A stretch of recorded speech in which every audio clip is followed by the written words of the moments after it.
So, today we're going to be talking about the underground. And no, I'm not talking about the earth beneath your feet. I'm talking about rap. Sorry to anybody that thought I was going to be talking about the death technocore scene in this video, but this will not be for you. When I say underground, I'm referring to the modern day rap scene that hosts some of the worst talent we have ever seen on this earth.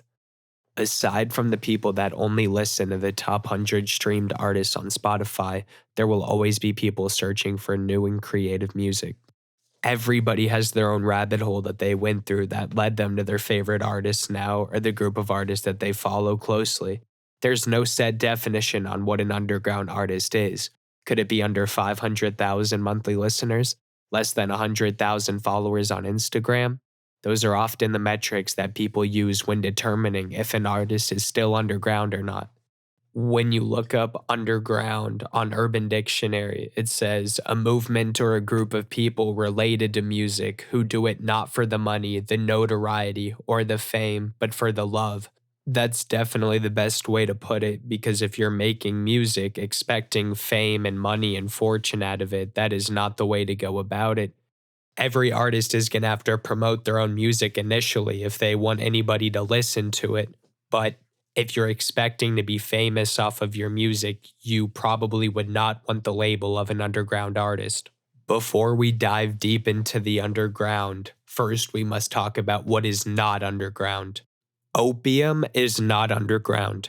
Opium is a record label founded in 2019 by Playboi Carti. It's distributed through Interscope Records, which is owned by the largest music distribution company in the world, Universal Music Group.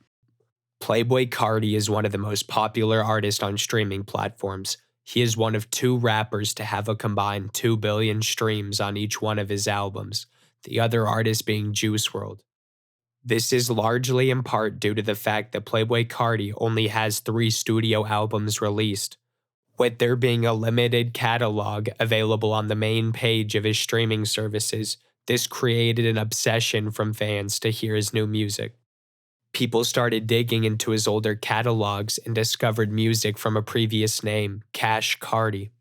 Cash Carti changed his name to Playboi Carti in 2013, and within the next couple years began to start popping off with songs like Fetty and Broke Boy that most Carti listeners would easily be able to recognize today. Although these songs were far from underground when they started to pop off, creating a cult-like fan base over the years that had an obsession for these earlier tracks was not a common thing. Subreddits and Discord servers, along with other Carti fan pages on social media, seem to be more active than underground artists' main pages. Talking about leaks and potential theories of when this man is going to drop music, Playboi Carti held one of the most extensive and sought-after lists of unreleased music seen by an artist in the last 5 to 10 years, with some of these leaks being group bought for up to thousands of dollars, to people lying and scamming about having hyped grails. Having a need for constant Carti content was not a mainstream concern, but a niche of underground fans took an obsession to discovering any new information about him that they could. Before Playboi Carti dropped Whole Lotta Red, the hype for music was at an all-time high, and behind the scenes, Playboi Carti was working on his secret record label, Opium. The label now has the artists we know like Ken Carson, Destroy Lonely, and Homicide Gang. These artists are not underground now, and they almost never were in the first place. It was part of a bigger rollout intended for Playboi Carti, where he would have these low-key artists bubbling, using similar Whole Lotta Red, rage-inspired beats to capitalize on the growing hype. Carti would give one of these artists, Ken Carson, an early cosign.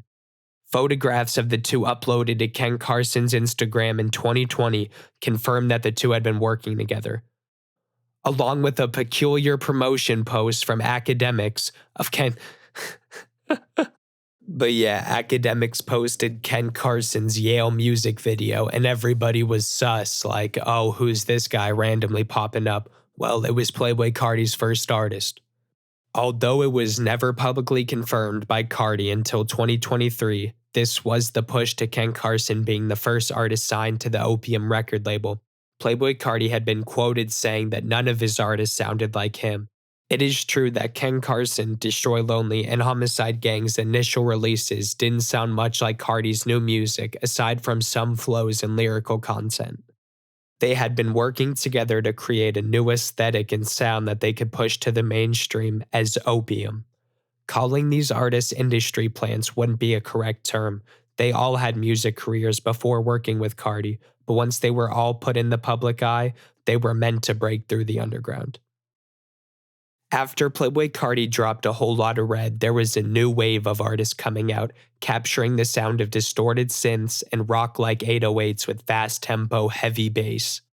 A new genre was born: rage. Similar to the last topic of Opium, rage was never an underground genre. In May of 2021, Trippie Redd and Playboi Carti dropped the song Mr. Rage, which is now sitting at almost 500 million streams on Spotify alone.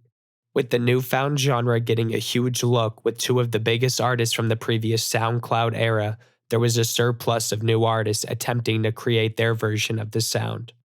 A new artist emerged from the underground, and a new sound came with them: Yeat and the Bell.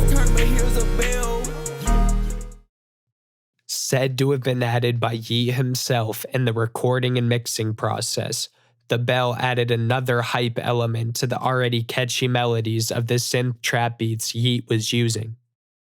In his second album titled 4L, the song Sorry About That started to catch a buzz on social media where other artists from a similar circle started to really push Yeat's music. These artists were the likes of Summers and Can, who already had established fan bases and connections in the underground scene. With a new fan base and a sound starting to trend on TikTok, Yeat began the rollout for his third album, titled Up To Me, that peaked at number 58 on Billboard 200. With songs like Money's So Big now becoming diamond records, it is in no denial that Yeat went from being an active artist in the underground scene to a mainstream star in only a couple years. There is no formula to create this success. The music has to be good and create a fresh sound that people are excited to hear. Beyond social media marketing in the hopes that a sound will be big on TikTok, there are multiple different artists and scenes that have been able to create a buzz out of the rising interest in underground music. The aforementioned artists Summers and Can were both active members of the underground scene, and at a time were both part of a collective and brand called Slay World. Yeat had associations with this group as well as others like Autumn, Isaiah TG, and Wyland, to name some of the biggest from that scene. In 2021, these artists were on a historic run, dropping projects like Before RR, What We Have, and Golden Child Chapter 1, all encapsulating the different elements of what the underground sound had become. Pluggnb was a genre that became more popular around this time due to these artists getting a bigger look that had been making this sound for years. You probably already know what Pluggnb is: plug drums on an R&B sample, but many artists and producers have expanded the sound since its origination in 2016 to 2018. Many people would argue that Pluggnb was getting a mainstream look in 2021 and was being pushed out of the underground. Mainstream rappers did not adopt the Pluggnb sound in their new music. It was noticed and created a new trend for a lot of up-and-coming musicians to follow. This created new underground culture within the Pluggnb scene. Although Pluggnb music may not seem to have the mainstream appeal that rage music does, it could also be said that there was never a larger artist that created a platform for Pluggnb to be heard. Taking Playboi Carti and Opium, for example, they capitalized on the new wave of sounds and aesthetic to create a refreshed, hype trap sound. There was never a larger artist that adopted a Pluggnb sound and created a label to push that sound out further to the mainstream. When it comes down to the modern underground scene, there might be groups of artists trying to work together, but the loyalty runs thin. There hadn't been a larger, more established artist to take a few under their wing and teach them how to evolve this sound that they have been creating. That dress on you tonight look perfect. I saw comments on another video saying that most YouTubers are just talking about the same 10 to 15 artists and it never changes. But I think that goes to show the limited number of artists coming from the underground that have seen a mainstream look in the last year. If you take a look at the top artists in the underground January 1st, 2024, you will see the same names: Osama's Son, Netspend, Xavier's So Based, Yupo JJ. And then there's another group of underground artists from Atlanta, like Hard Rock, Glock 40 Spaz, and Dirtball. Whatever your opinion is, all of these artists are in the same boat, one way or another, with monthly listeners and following. It's all a matter of what they do with the music and how they go about pursuing it. Every artist that I've talked about today does have good songs. None of them make objectively trash or horrible music. With all the artists that I've named today, people could say that none of them are underground because they are all getting some mainstream look, whether it's the rage style music, Pluggnb, or jerk rap. I want to make this channel to learn more and discover more about new and up and coming artists in our scene. I'm also going to be bringing knowledge about previous events and things that have happened before that led us to the point that we're at today.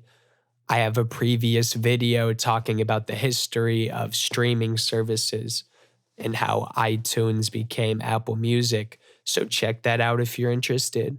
Leave a follow, subscribe, like, check out my socials. I will catch y'all in the next one.